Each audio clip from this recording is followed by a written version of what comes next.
चमकदार तो क्या करे खरीदार, क्या ये रहेगा वफादार? यानी अगर आज खरीद लेंगे तो क्या रिटर्न आएंगे या फिर आपके लिए भारी पड़ जाएगा? तो ब्रेक से पहले कुणाल साहब ने अच्छी तरह समझाया कि फिलहाल इस वक्त तो हाथ नहीं डालना है, लेकिन अगर घर में रखा है तो वो वक्त कब आएगा जब आप उसे बेच पाएंगे ताकि मैक्सिमम प्रॉफिट हो, वो एक चीज होगी। लेकिन एक ये है कि आपको मान लीजिए आज जरूरत है, सोना सिर्फ इन्वेस्टमेंट के लिए, थोड़ी और भी ज़रूरत होती है ना। हमारे भारत में तो सोने के लिए बहुत कुछ है भाई, शगुन का सोना है, शादी के लिए है, बच्चे का जन्म है तब है, न जाने क्या क्या चीज़ें, क्या क्या रस्में। दक्षिण भारत में तो सोने के बिना काम ही नहीं चलता। तो इशू साहब ये बताइए कि अभी अगर किसी को लेना है, मान लीजिए उसकी ज़रूरत है, घर में एक आध महीने के अंदर कोई फंक्शन है, तो क्या करें? क्योंकि लोगों के लिए तो 2-4 हज़ार रुपये भी बहुत मैटर करते हैं कि भाई मैं अभी 94 पे ले लूं या फिर 90 आ जाएगा तब लूं, थोड़ा 89 भी पहुंच गया तो थोड़ी राहत हो जाएगी मुझे। जी, इसीलिए हम जो फेंस पे होते हैं और जिनको डिसाइड करना मुश्किल होता है, तो हम उनको रिकमेंड करते हैं कि एसआईपी लेवल में काम कर लो। हर महीने एक पर्टिकुलर वेट आप ले लो तो एवरेज आउट हो जाएगा। अगर बढ़ गया तो भी स्ट्रेस नहीं है, आपने कुछ ले लिया और गिर गया तो फिर आप उसको एवरेज कर लेते हो। मैं एक और चीज़ यहाँ पर बोलना चाहूँगा, जहाँ तक वैल्यू ऑफ गोल्ड का सवाल है, एक पर्सपेक्टिव है कि जब मारुति 800 आई थी गाड़ी, तो 1 किलो सोने में एक मारुति मिलती थी। आज 1 किलो सोने में एक मर्सिडीज ई क्लास की गाड़ी मिलती है। तो वैल्यू तो गोल्ड की बढ़ी ही है। ये एक अच्छा पर्सपेक्टिव है कि कैसे इसकी वैल्यू बढ़ी है। बिल्कुल ठीक है, तो ये एक बात हो गई। मैं कुणाल से भी थोड़ी राय ले लूंगा इस पर अभी कि क्या करें फिलहाल, अगर क्या थोड़ा बहुत 2-4 हज़ार का फ्लक्चुएशन कहीं दिखे तो बताएंगे हमें। पंकज साहब, एक बात मुझे बताइए कि जैसा आपने शुरू में भी कह दिया था कि आप वो चमक वाली साइड को अलग रखें और सोने को अगर निवेश करना है तो उसको अलग रखें। क्या प्रेफर्ड रहता है कि मतलब आप सही कह रहे हैं बिल्कुल कि वो जेवर खरीदो और फिर वो दोबारा देने जाओ तो फिर उसमें बहुत कुछ वो कांटा वांटा निकालते हैं, उसकी अशुद्धि और ये वो बड़ा सिरदर्द होता है। तो बेटर क्या है कि आप ईटीएफ में लें या फिर वो जो ऑनलाइन आजकल बहुत सारे इन्वेस्टमेंट प्लान आते हैं कि आप 500-500 रुपये लगा दें और अपना एक फिजिकल की जगह एक सिर्फ डिजिटल गोल्ड आपका चलता रहे, क्या बेहतर रहेगा? देखिए विपिन जी, बिल्कुल सीधी सी बात है। अगर आपको कंज्यूम करना है, आपको अगर हार पहनना है तो हार ही पहनोगे, तब तो आप ईटीएफ नहीं गले में लटकाएंगे। तो इसके लिए कंजम्पशन जब बात हो तब तो डेफिनेटली आपको जो भी सोने की ज्वेलरी खरीदनी है वो खरीदनी है। और मैं तो कहूंगा कि उसके लिए आप टाइम भी नहीं देख सकते। अगर शादी होने वाली है घर में और खरीदा नहीं है पहले से, तो जो भाव उस पर खरीदना ही पड़ेगा। बट जब बात इन्वेस्टमेंट की हो तो हमें देखना होता है कि कहाँ पर लिक्विडिटी ज्यादा है, आप आराम से बेच सकते हैं, ट्रांजेक्शन ईजी हो सकते हैं और रख रखाव की चिंता नहीं है।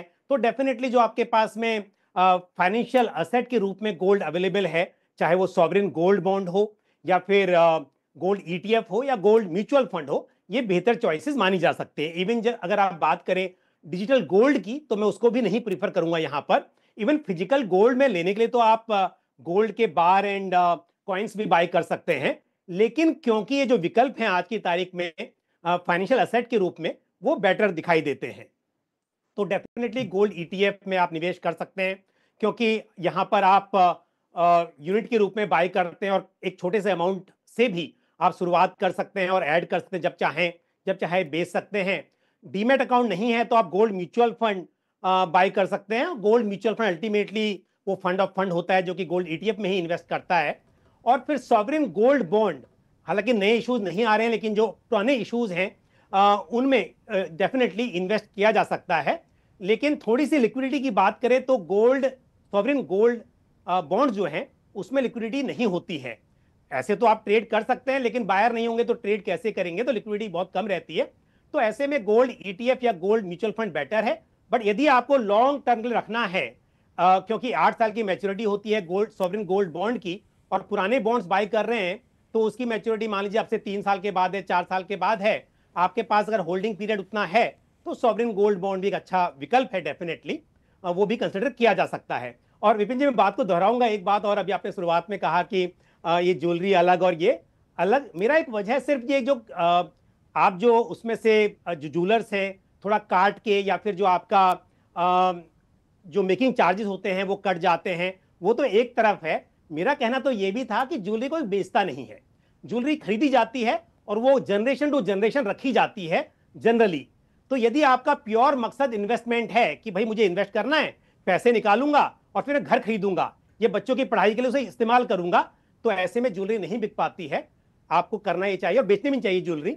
आपको हमेशा जो दूसरे विकल्प हैं उसमें इन्वेस्ट करना चाहिए, ताकि जो आपकी जरूरत है, गोल है, उसके लिए पैसे निकालकर आप इस्तेमाल कर सकें।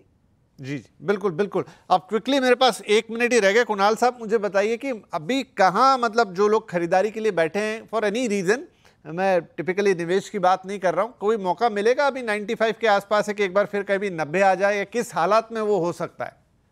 100% मिलेगा मौका। ऐसा नहीं होने वाला है कि गोल्ड नीचे आएगा ही नहीं। उसका एकदम सिंपल रीजन है, ये जितने भी अभी रिपोर्ट आ रहे हैं, $3,400, $3,500, $4,000, $4,500, ये सब गायब थे $2,000 में। $2,000 का जब गोल्ड का भाव था तब किसी का रिपोर्ट नहीं आया था $3,500।